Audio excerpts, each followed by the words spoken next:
Been working at that spot of business we discussed? Easier to lead with fewer targets nibbling at your psyche. Loose your words.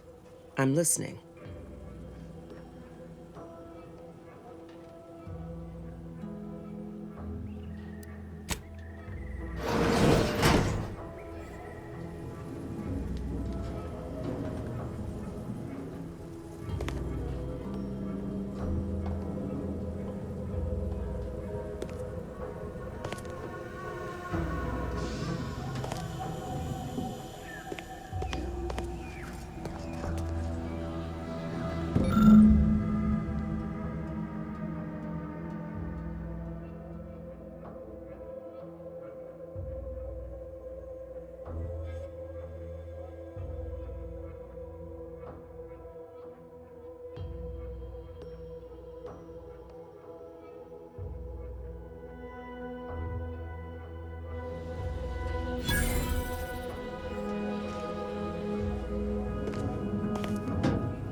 Ectoplasm. Wait. Nope. Just taro excrement. Good. Lets you know it's authentic. Now with 110% of your daily chemicals and preservatives.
Give Auntie 2 bits, and she'll give you some new glitz.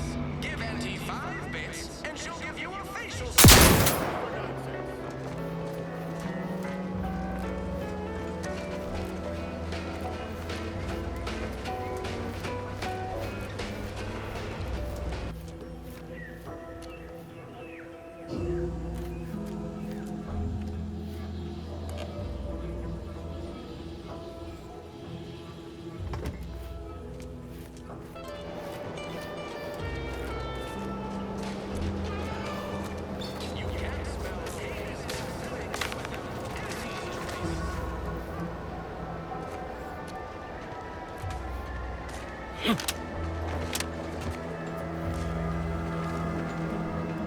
Heavens, Auntie, you scared the living daylights out of me. Shouldn't sneak up on a man like that. Good way to earn a bullet betwixt the eyes. Guess I should apologize for all that hullabaloo before. Just mistook you for another unfleshly manifestation.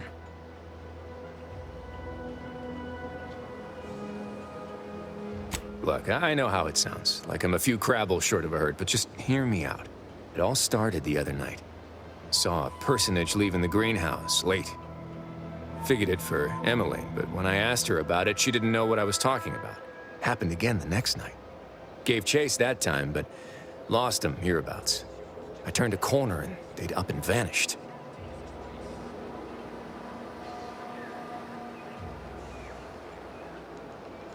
I've knocked on doors, peeped a few windows, respectfully, mind you. And I ain't spied anything more exciting than a chair. But then, a being of pure information probably wouldn't linger on this plane any longer than necessary. Too tiresome, would be my guess.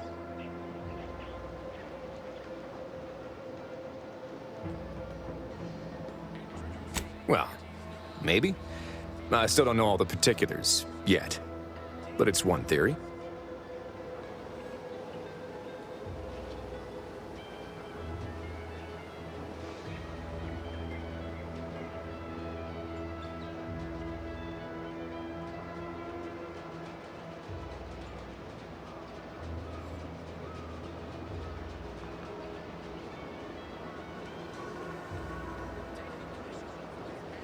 Right?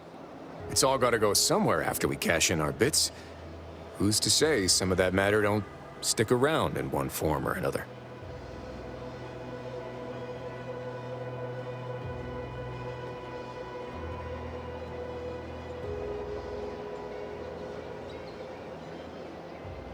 I certainly won't say no to having a fresh set of lamps on the scene. Just be careful. Hate to see you disappeared like that foodstuffs.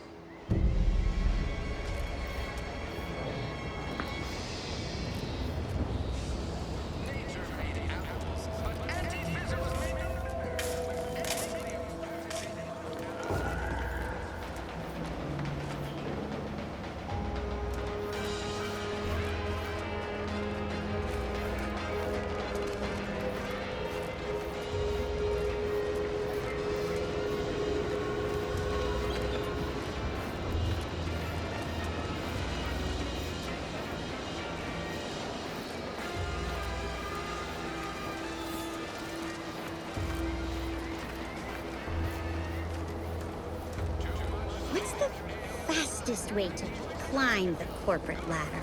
Do your immediate supervisor's job better? Make them look bad? You could also cross them off, all else fails. You mean murder them? That's not against your laws? Nothing's against the law if you don't get caught doing it.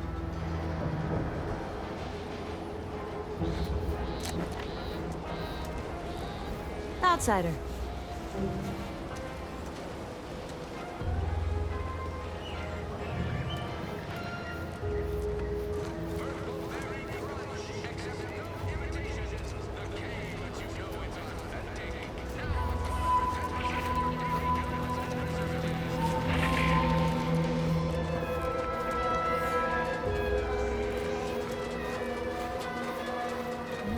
signs of corrosion. Exhaust manifold still warm. Come on, baby. I can't help you if you don't tell me what's wrong. You just stopping by to admire the mines, or is there something I can help you with? See this system here? It deploys extreme countermeasures against overhead attacks in the form of aerial explosives, oft referred to as sky mines by those who prefer brevity. However, the whole thing is currently non-operational. Some problem with the lifting mechanism. No lift means no sky mines. No sky mines means the enemy can blow in like a bad sail, and we'll all be passing in our bits before you can say, "Gee, nice weather we're having today."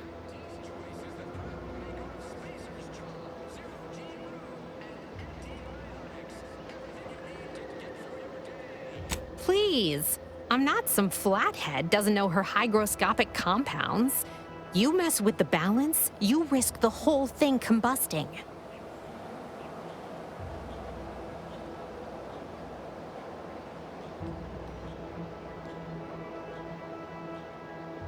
Are you loaded to the bulkhead? There is no universe where that works.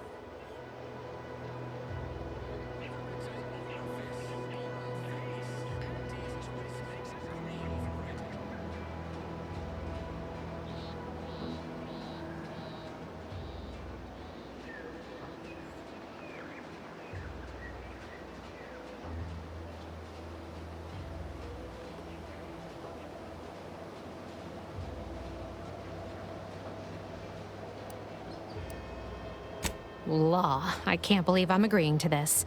All right, scientist, do your worst.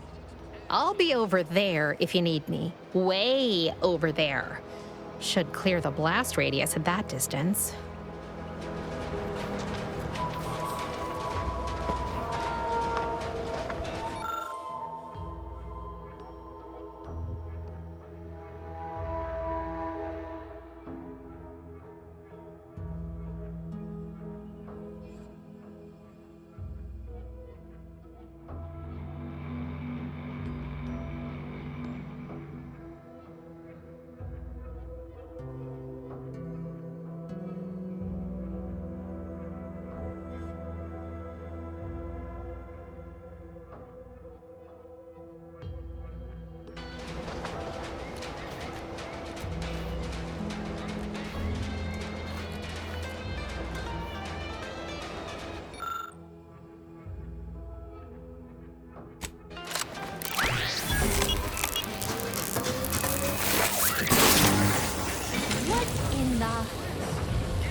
What just happened?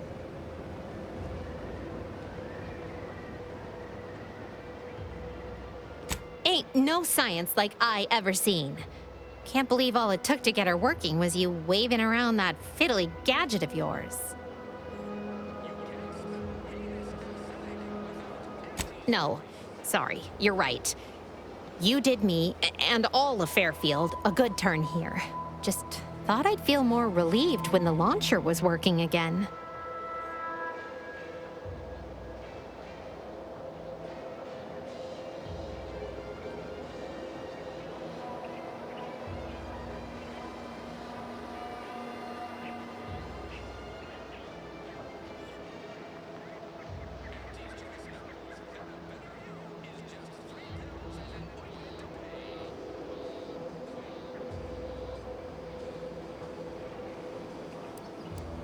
Real subtle, ain't you? Here, managed to cobble some frags together from a damaged mine earlier. Who knows? Might get you out of a pinch one of these days. And seeing how expertly you worked, you may as well take this armor modification too. I'm sure you'll have an easier time installing it than I would.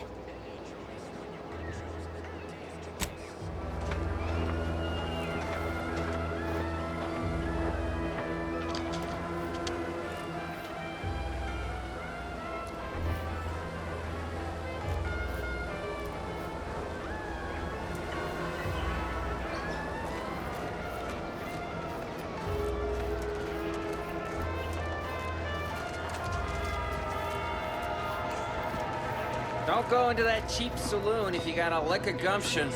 They got no tolerance for it. Why do you think I'm out here? Has nothing to do with my current and very temporary shortage of funds.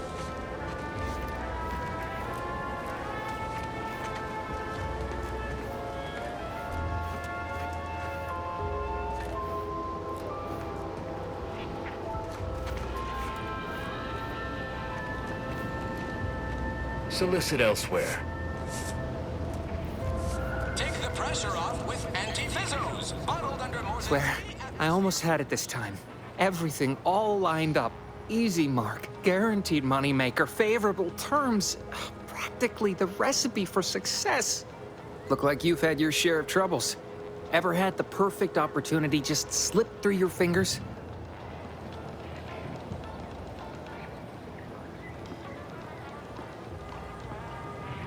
So you can understand my situation then. I had just the thing to get me a fast-track promotion to lower middle management. Now you seem like someone who knows a good deal and wouldn't be adverse to helping me out.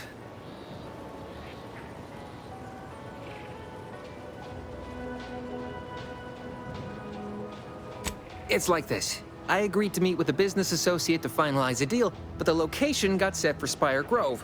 Problem is, you been outside of Fairfield? The funicular to Spire Grove broke recently, so I got no way to get up there. I'd break my neck scaling that cliff for sure.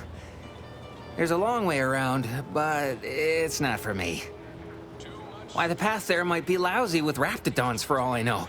It wasn't before, but mayhap they were just lulling me into a false sense of complacency so they can strike.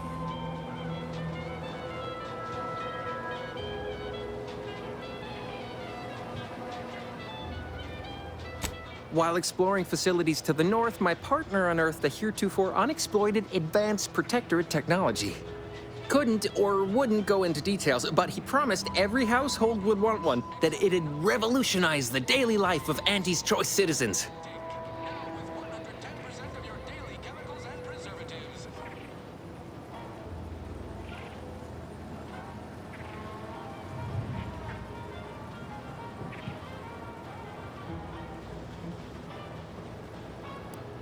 I lay my hands on something like that, turn it over to management.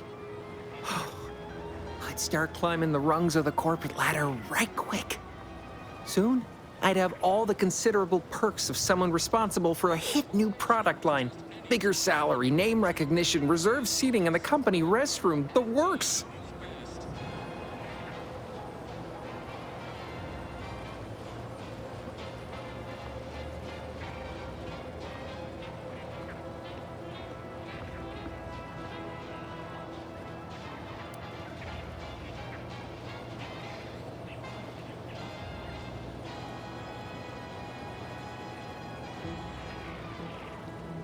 Auntie's Choice is the proud maker of Spacer's Jaw, Zero-G Brew.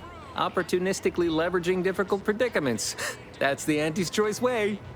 I have a few bits I can offer you. Not much, but if it turns out a roaring success like it ought to, and I get a fat promotion, I promise I'll see you're taken care of later.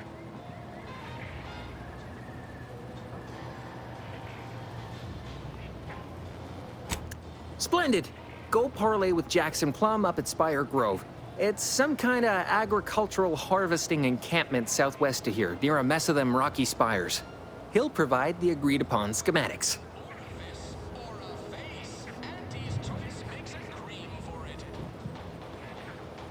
Well, the broke-down funicular is due west of here. Dexterous-looking so-and-so like yourself could probably scarp her up it in a jiffy. From there, it's just up the hill a smidge. So close, but so far away. At least for me, anyhow.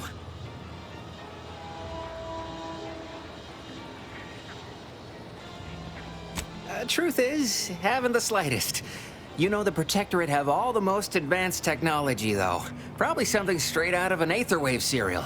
Edible spacesuits, N-ray specs, matter translocation. It could be anything. If Jackson's all fired up about it, it'll be beyond comprehension, I'm sure.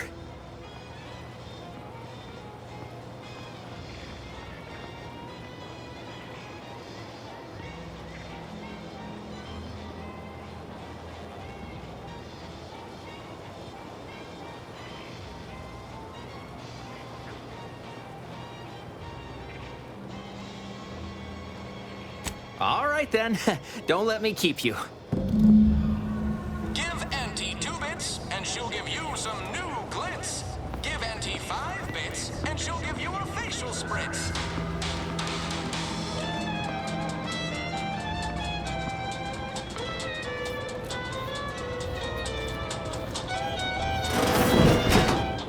With a door this tough, they must be storing something good in there. Yeah, guns, armor, probably some ammunition too. Honestly, Kemp ain't that much of a mystery.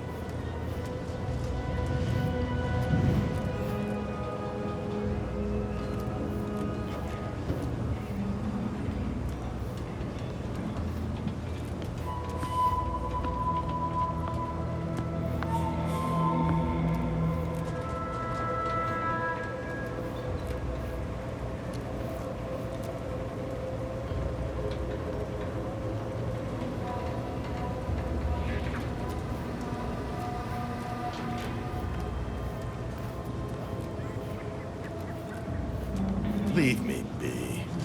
I have no interest in dealing with the machination. Have you two come to mock me like your fellow dullards? Perhaps if you rub together your only 2 brain cells, you might even come up with something approaching cutting. No. Wait. You're not some corporate simpleton, are you? On the contrary, you have the manner of an officer about you. Someone who understands the substantive weight of command. It's in the way you carry yourself, like a ship with the slightest amount of drag. You've seen death, suffered defeat. Did you perhaps lose soldiers in a battle recently?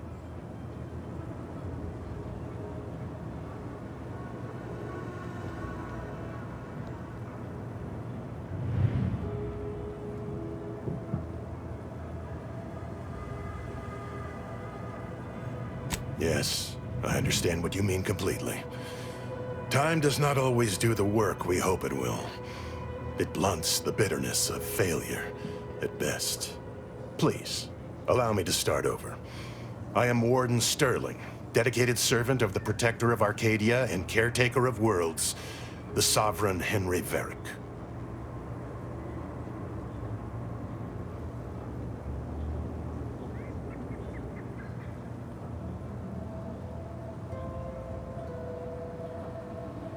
Manners. How refreshing. I'm not that kind of warden. It's a title of distinction for those who serve in the Protectorate military, short for Warden of the Realm.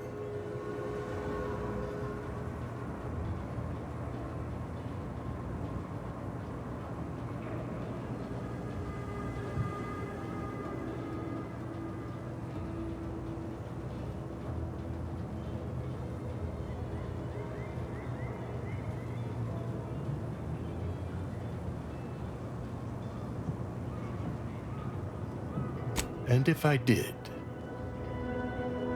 so you would. But I am of 2 minds on the matter of providing one. You may hold no allegiance to Auntie's choice, but you are not Protectorate either. I think it best we end our conclave here.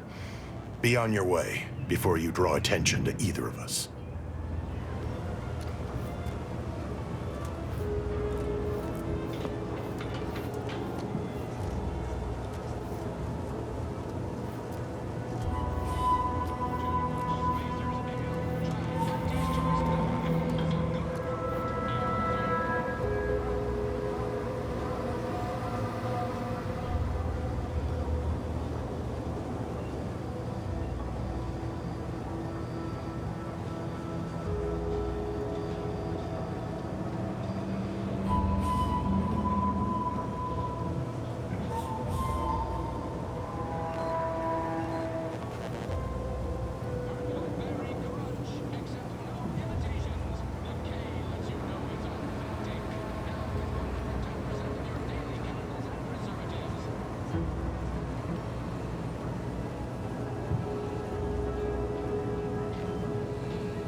You're thinking too small, Murph.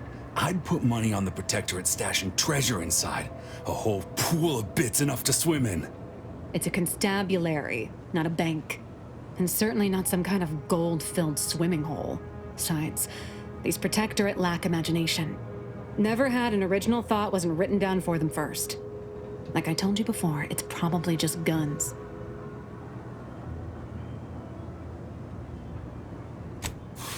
We've tried everything short of skipping a ship through that door to get inside. Though, come to think of it, maybe that's not such a bad idea. I'd love to see the quartermaster's face after turning her lamps onto that requisition request. Fine, Skip drives out. Say, maybe we could commandeer one of them tractors out in the field instead. Oh, bet that could plow through the door.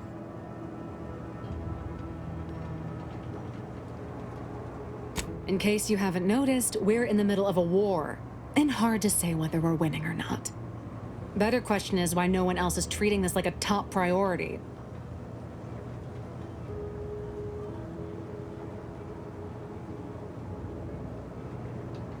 In any siege, advantage goes to the defenders. Right now, the Protectorate still has control of the bridge to the Vox station. That station is the key to taking Paradise Island. When Officer Carr ever gets the go-ahead, we need to be ready.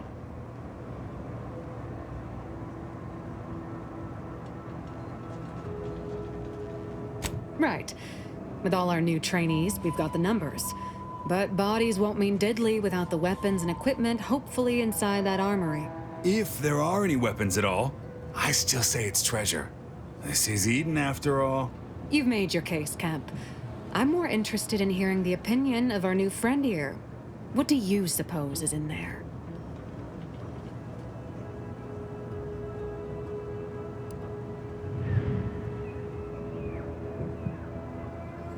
Don't that strike you as a touch simple?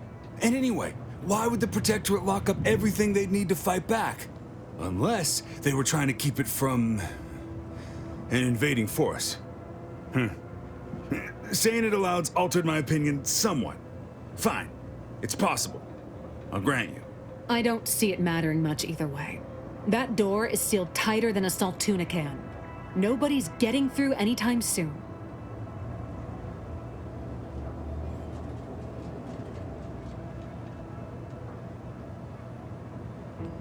Oh, really? Why didn't you lead with that? Ordinarily, I'd question how you came about such a unique skill set.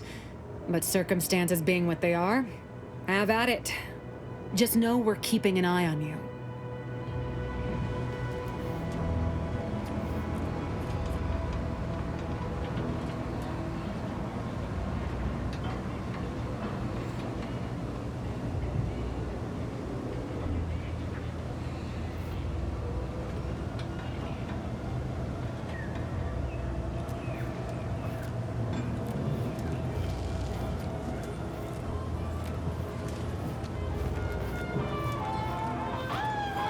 People think I got ejected from the saloon because I'm 3 sheets to the wind.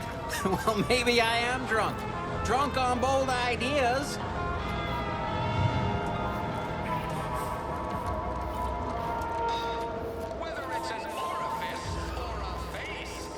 Commander, your munition supplies are low. It is best we discuss acquiring more ammunition when we are next traveling together.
Juliana. Oh, my Juliana. Even though I now rank among the Protectorate's foes, I hoped you would return to me. Every night I would sneak out of Fairfield, despite the danger, desperate to find you. Hoping you would see fit to join your wife. Yet no one has heard from you since you went to the Skycutter facility. Not in 2 weeks. I can only assume the worst. I don't think I can stay in this town any longer. Perhaps if I return to suffer the Protectorate's justice, I shall at least learn what became of you. And if you are gone, I hope I shall be executed. Then at least we shall be together.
My cover story has worked.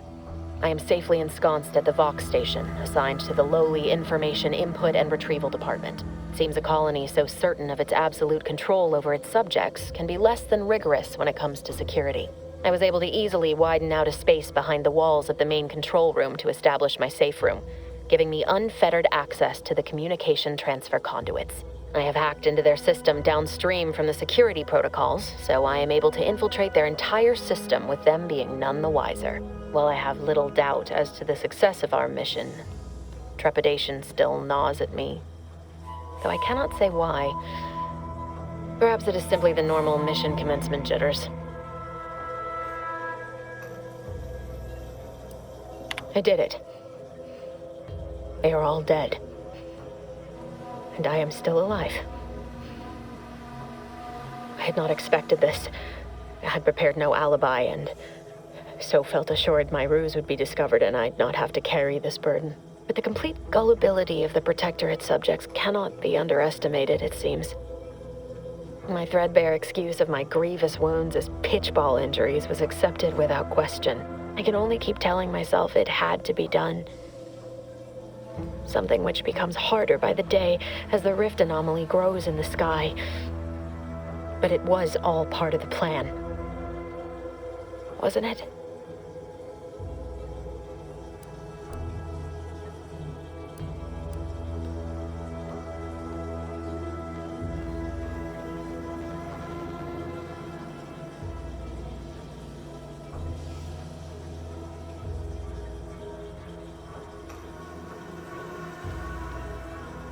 I thought my duties complete. Information gathered, reports filed, preparations made. I'd even created a fictitious identity and work transfer to Horizon Point Station well ahead of schedule, in order to keep anyone from tracking my movements upon commencing the mission. All that was left was the waiting. Or so I thought. Then, troubling information came to light. I've seen the numbers. I've seen the equations. While I don't understand all of it, I understand enough to know it is the truth. And I am the only one in a position to act upon it, though it means the betrayal of my team and the duty I swore to uphold. But can I? I can't believe this. Void me if I understand any of this. DeVries sold us out for what? Because of a few equations? Some dots and lines on a graph? Good fucking law. I mean, she wasn't a damn scientist. She said it herself. She didn't understand all of it, the math. So what was she thinking?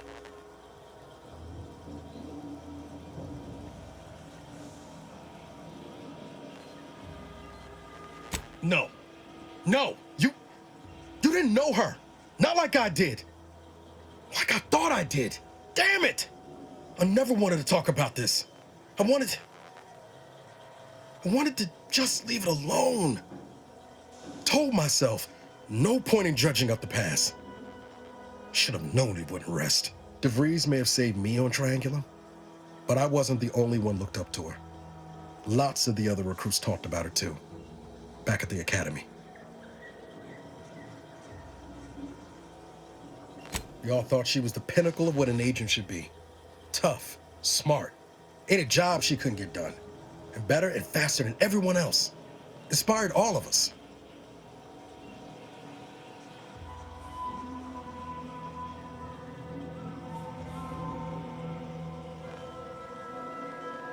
Reckon so.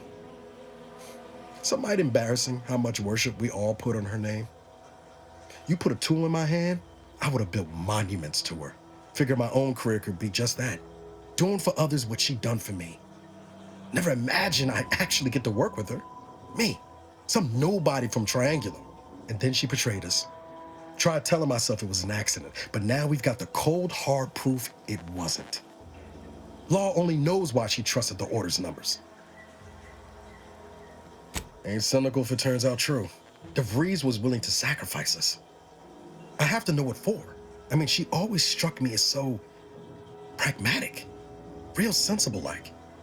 Never figured she'd go all in on predictions from a bunch of monks.